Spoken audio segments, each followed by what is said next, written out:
Hi and welcome to my channel. I hop in for this full moon as I really like this full moon and I have decided to resume doing them based on demand. I had people reaching out to me for different circumstances and astrology has so much to offer that I want to do it justice. So I have decided that my information is going to be more general for the collective and no longer limited to financial outlooks as I'm leaving that for private clients on a more tailored approach to their needs. But to compensate, I'm gonna add a sign-by-sign videos so you'll know what this lunation means for you. Likewise, my name is changing too as I'm no longer niched down to one aspect of astrology or life, and all these changes are in line with the astrology anyway, and Uranus just crossed my ascendant, which is quite liberating among other things. Anyway, let's get started. So today I'll analyze the astrology of this full moon in Sagittarius. Even if full moons are usually more challenging as situations reach fullness and they tend to be confrontation as the luminaries oppose, resulting in releasings or terminations due to either situations reaching to a peak or confrontations or both, this full moon has a positive outlook as is ruled by Jupiter, the great benefic, which is at 0 Cancer, and Jupiter is exalted in Cancer. And 0 degrees of the cardinal signs are critical degrees, but a positive one, and is the most cardinal energy within the cardinals, meaning pointing to a new start. And in order to make room for that fresh start, we need to bring something to a close to leave room for the new. But this closure looks more like a graduation of some sort, as Jupiter is a teacher and also rules higher education and faith, aiming the arrow high at higher goals and aspirations. There's also a mutual reception here as Jupiter is in the sign ruled by the moon and the moon is in the sign ruled by Jupiter. So there's a mutual support between these planets and their influences. And Jupiter is the traditional ruler of Pisces, where the North Node is. That is like our guiding star. So this is all very Jupiterian energy and is working in tandem for a bigger cause, to raise the bar for a spiritual cause. Jupiter is also conjunct Mercury, the planet of communication, the messenger of the gods, bringing messages that hit home, as is in the sign of Cancer. Cancer is like the crab, the animal that does not leave the home. And Mercury is also the merchant planet, favoring transactions and business ventures, especially if it is a business that is done from home, like an online business or a home rental business or a home office or a homestead. Because we're coming from and we're still under the influence of the recent Gemini new moon that was ruled by Mercury in its own rulership, though weakened by the sun because it was combust, this prompted new beginnings in the communications and business sectors, and that was witnessed by Jupiter in Gemini too, which, though it was in detriment and weak, was contributing to benefiting that influence.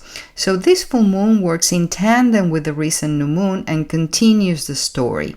Now, the luminaries, the sun and the moon, are at the bending of the Nords of fate, making a grand cross, so we are like at a crossroads between past and future.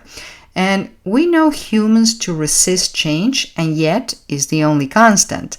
Otherwise, there's stagnation and thus decay, and that can be comfortable at first, but only for so long. We are challenged to embrace the new, the uncomfortable unknown, but there's an element of faith.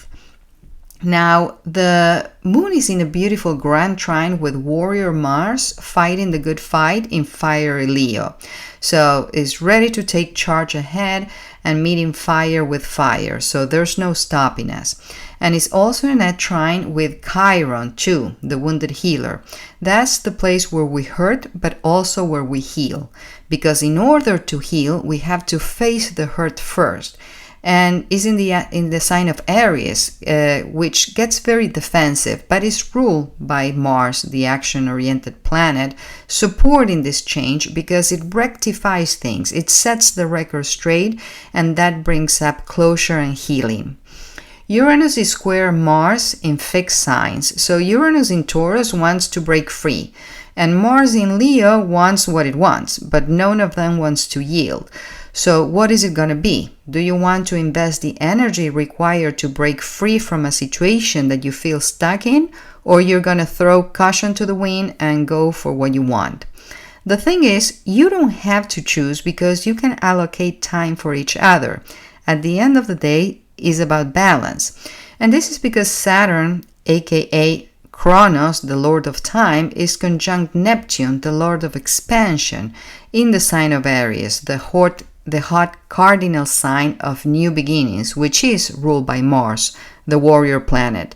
So Mars is very strong now, for better and for worse, because Mars gives you the impulse you need, but you don't want to lose your measure either. So it's about to achieving balance. And it's not hard to achieve balance. What is hard is to maintain it. Now, let me recap on this Saturn-Neptune conjunction that is very unique. Not only that happens once every 36 years, but Saturn is chasing Neptune and they get as close as they can without touching. What I call the dry hump conjunction, because until they meet, which will happen in February of 26, they cannot manifest a new life. But in the meantime, Saturn is slow and steady building structure for what is new, and Neptune keeps up the faith and asks you to give it to God, because with the help of the divine, we can bring our dreams into manifestation. Now, Neptune is castles in the air and Saturn is foundations. So when you put a foundation to the castle, now you have a castle on earth. And before we can manifest anything, it starts in the realm of the ideas. And this is what the recent new moon in Gemini was all about. But now the Saturn-Neptune conjunction squares the Jupiter-Mercury conjunction. And these are in cardinal signs, so we're eager to start something, and maybe more than one thing, but we might not know what to do first. And that's when go-getter Mars has to be tempered, because Uranus wants sudden change. But in an Earth sign, we're forced to stay grounded, not to rock the boat too much. And all of that is bound to change soon when Uranus moves into Gemini by July 8. But we're feeling the pressure as it's approaching an already critical degree of the sign until it finally steps into Gemini, where it's going to further rock the boat, but more on that later. The conjunction sextile Uranus is helping us to go with the flow of change to manifest in a realistic way, because it's the only sustainable way. And Pluto in a trine with Uranus is helping us reinvent ourselves and therefore our lives. And this grand sextile affects the collective and has a generational repercussion, as there are 3 outer planets involved, which are slow-moving planets, and these influences sustain for a while. Now, Venus, the lesser benefic, is now in Taurus, where she's exalted, and this is benefiting love, harmony, beauty, and diplomacy. And sextile Mercury benefiting communications too, but at odds with the luminaries, the sun and the moon, representing the yin and yang, the male and female energies. And she's squaring Pluto, telling us that we need to transform the way we love. And I can tell you, as a therapist myself and working with couples, most of the problems arise from having different love languages. We want to receive the way we express. And as we're different people, we have different needs. So we need to negotiate how we relate. And the relationship is the third entity among the partners, which makes for the holy trinity of the relationship. So it's not just about you and him or her, but about the ecosystem that you both build together, and Pluto is asking you to reinvent that. At least Venus is now separated from wounded Chiron, and Chiron is supported by Mars, its dispositor, with a nice trine, and this tells us that the way to heal is to take actions towards it, because when Venus was in Chiron, it made us realize that what is that we have to heal, and now how to go about it, which is not by sweeping it under the rug, is by taking action, like to see a therapist, for example, start a new regime, you name it. In general, this full moon is going to be felt most by the mutable signs around 15 to 25 degrees, and that's Sagittarius, where it's happening, Gemini as it opposes you, and Pisces and Virgo as it squares you. And it's going to be the easiest for the fire signs, also around 15 to 25 degrees, and that's Sagittarius where it happens, and Aries and Leo because it's going to trine your energy. And now for the signs, I'll make separate videos for each sign, which applies mostly to the rising, which determines the rest of the house system in your chart and represents your ego and your identity and the way you express yourself. Then for your sun, which is like your soul in this physical world, and finally your moon, which is like your mood and therefore emotional and more internal experience. Now you can also check the sign in which you might have a stellium, which is a cluster of 3 planets or more, where there's concentrated energy in your chart, and some even like to check the sign where they have the north node, which is like your mission in this incarnation.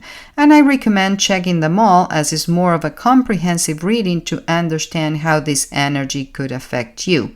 And for Gemini, sun, moon, or rising, this is in your relationship area and house of others, from business partners to significant others to even public enemies. You might need to redefine the rules of engagements to renegotiate your relationships. This is also in relation with the conjunction in your 11th house of friends, group, and acquaintances. You might want to redefine your social and relationship goals as they might dissolve if they don't align with your bigger dreams. Remember, your vibe attracts your tribe. So if you're in the wrong tribe, you've sent the wrong message. So it doesn't pay off not to be authentic in the long run. You only delay yourself.